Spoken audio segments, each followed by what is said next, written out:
Hello everyone, so welcome to my channel. I'm trying to stream this full moon eclipse and I really apologize if the image is not the best. Let me see. Yeah, so I'm trying to show you the eclipse that's happening right now. You might not see it right now, but okay, let me see. Let me try to. So this is the eclipse that's happening. I hope you could see at its best and what's the transition of this eclipse, that's the earth shadow that's casting on the moon right now. And okay, let me try to see whether if I could put the Mars in to, oh yeah, okay, this is it. I will just narrow it down. Oh, okay, you know what? I'm sorry for this very flimsy, very flimsy videoing because I'm like kneeling on the floor right now. So this is what I'm showing to you.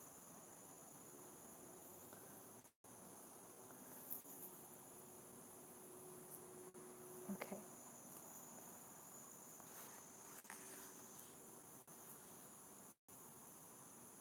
Okay, I hope you enjoy the view.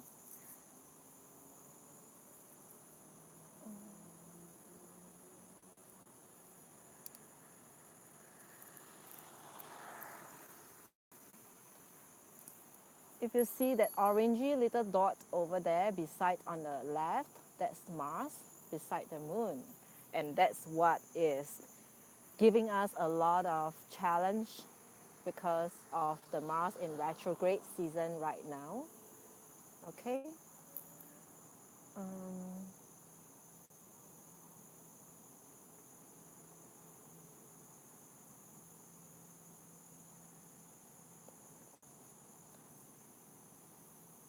Actually, from what you see in there, half the moon, you couldn't really see. I do not know, like, because from what I see with my naked eye, half the moon is gone right now. Like, half the moon has been casted with shadow.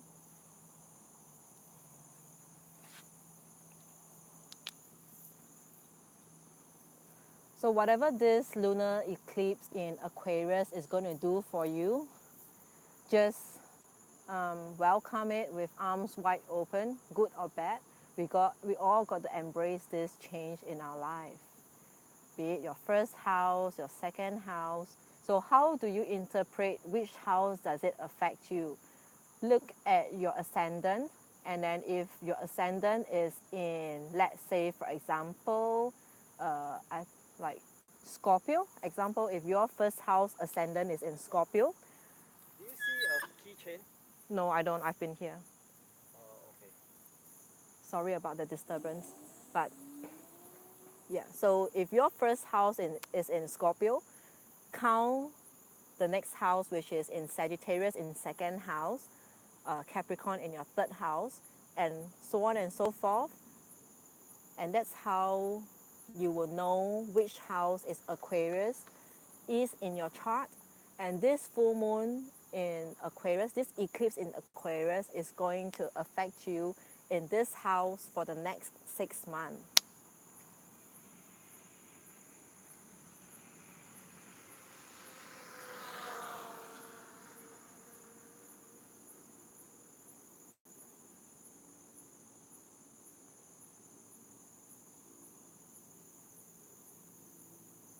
Okay.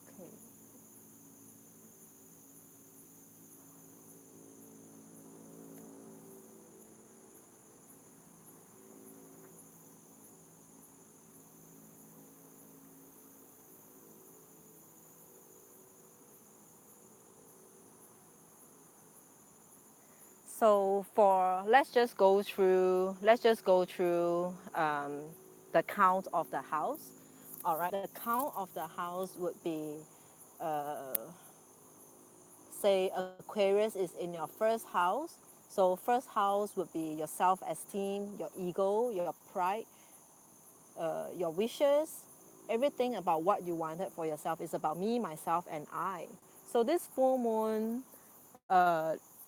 lunar eclipse in Aquarius is going to affect you on your first house about yourself. Then, um, if your ascendant is in Capricorn, Aquarius will then be in your second house. Okay, and second house would actually be your finance, your money, your asset, everything that's material. Everything that's material to you, that will be your second house. That is how it is going to affect you on your second house. And if your ascendant rising is in Sagittarius, Aquarius would be in your third house. Okay, third house would be your house of communication or your house of siblings relationship. Okay, and if your rising ascendant is in Scorpio, it will be in your fourth house of family, parents, domestic matters. And if your ascendant is in Libra, Aquarius would be in your fifth house of romance, of your children, your creativity. And if your ascendant is in Virgo, it will be in your sixth house of daily routine. Daily routine, strange, for some reason on the screen, you don't really see, can't really see the eclipse. Now I'm actually on my side. What I'm seeing over here is that it is left with a crescent of the moon. But I do not know why on the camera it's still like more than half of the moon.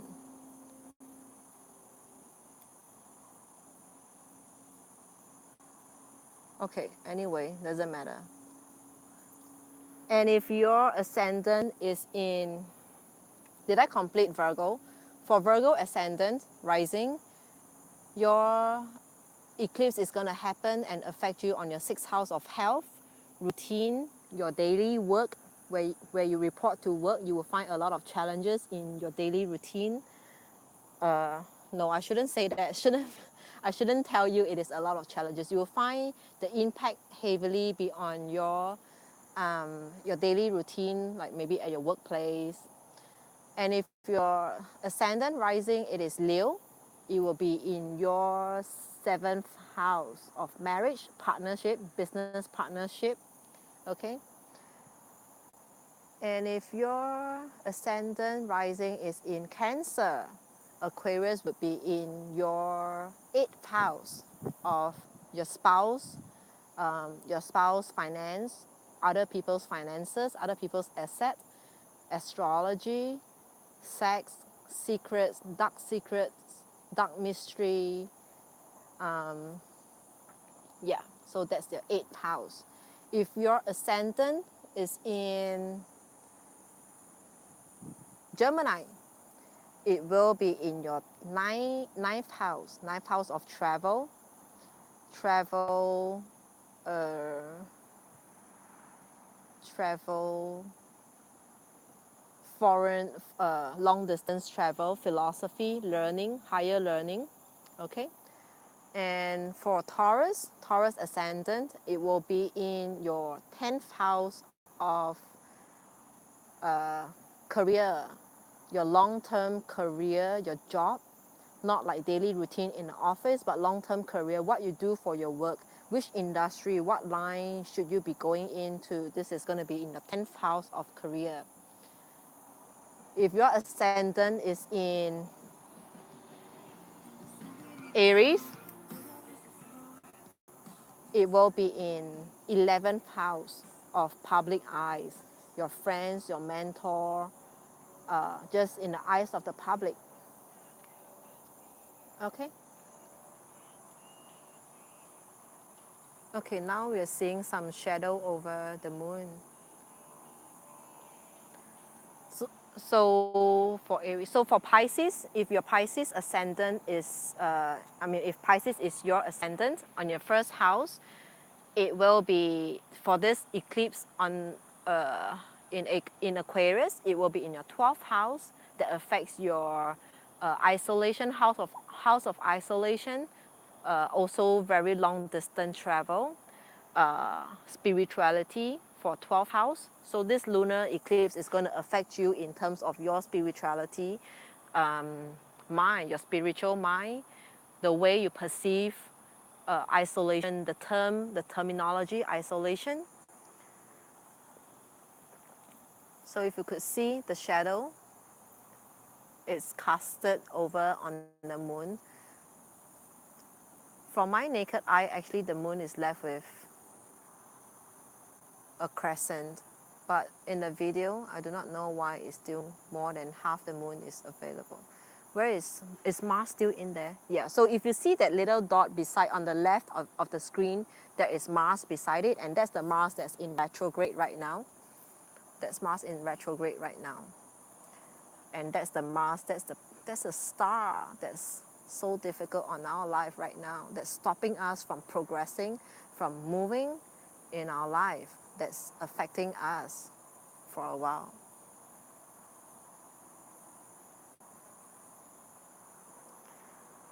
You could only see this if you're experiencing nighttime at this, wherever you're at. If you're experiencing daytime, it's happening right now and you will miss it.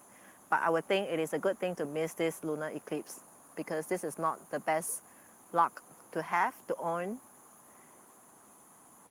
Like, it's best to ignore this actually. Like, don't be there to witness that. But I just wanted to show like the astronomy of this.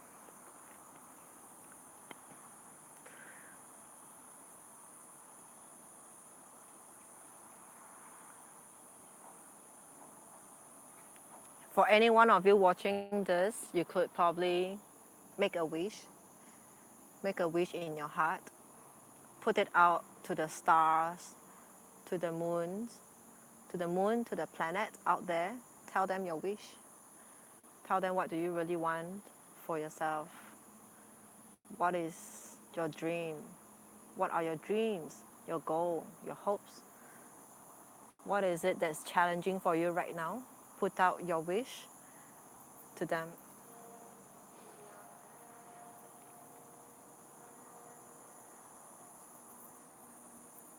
Communicate with them, talk to them. Even for Mars.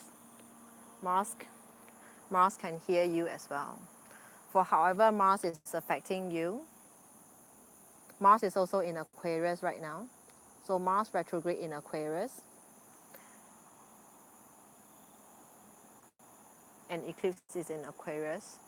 And that's the reason why you can see them side by side, because they are in the same sign right now.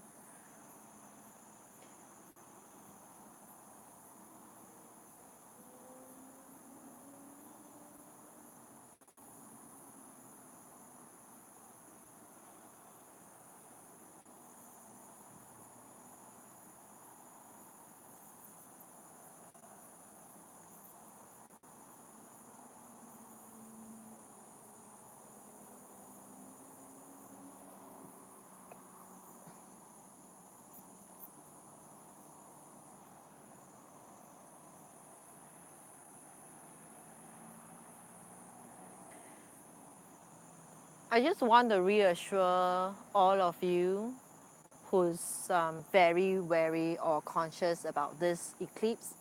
Don't worry, because by early August, whatever that you feel challenged by and with, the tension will gradually start to be released in early August. So whatever that you're feeling right now, today, yesterday, 2 days before, and maybe tomorrow, wherever you're at, the tension that you feel in this today, like in these few days from now, it will gradually be released coming next week from Monday onwards to middle of the week, Monday, Tuesday, Wednesday. It will get better.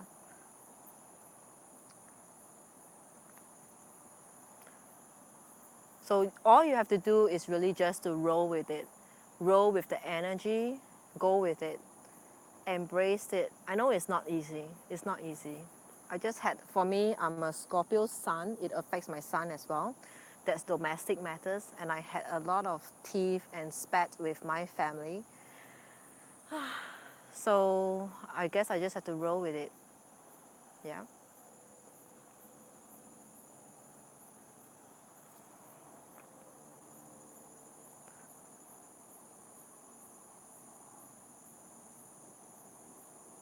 Can you see on the phone, from the phone, the Mars is really blinking? Mars is really blinking on you.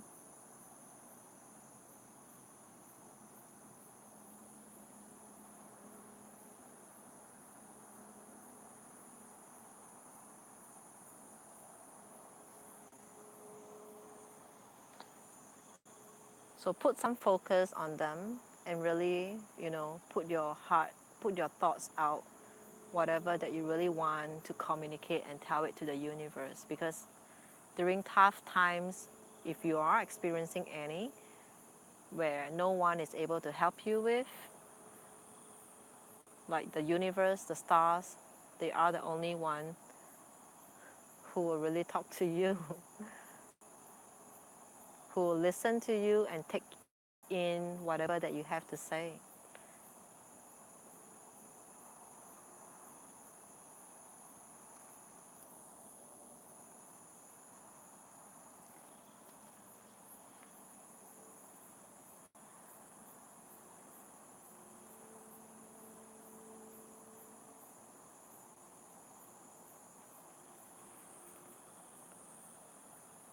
So if you know this is going to be the longest eclipse, longest in terms of the time that it takes to cast the shadow over and to be removed out and to be moving out, this is going to be the longest eclipse in the last decade.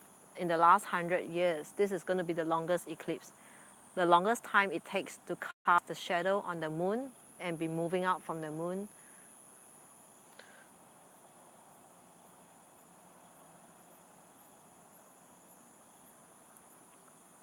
You can't really see it moving, can you? It's not happening on the screen, but let me just shake the screen a little. Yeah.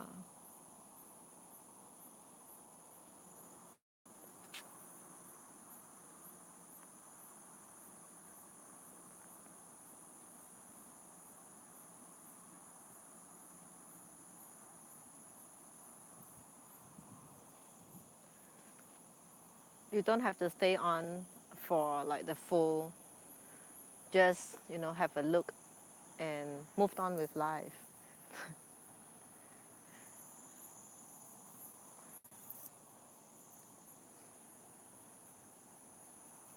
So this is the eclipse that's happening right now from where I'm at. This is Singapore, the skies of Singapore. You don't really see stars around because we have a lot of lightings. The whole land is filled with lights, lampposts.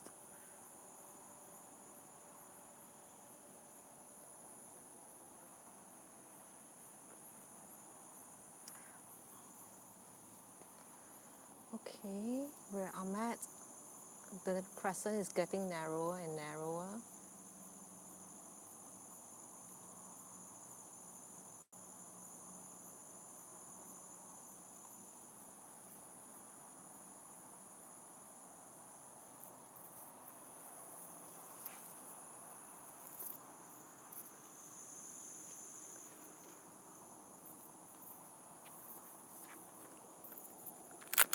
So the orangey dot that you see beside is the Mars.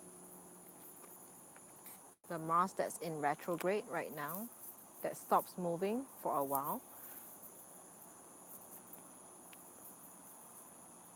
And that constitute the Mars in retrograde beside it, that is what that constitute to us feeling stuck, not able to move ahead with plans.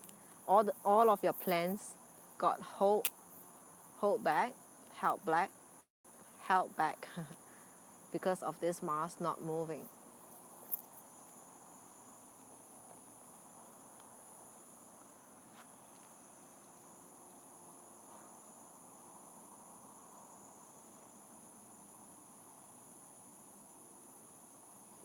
I'll be doing a reading later on after this eclipse, when this eclipse has passed, when the shadow get out of the moon, when I get full brightness, when I get full brightness again, I will do a reading for all the 12 signs.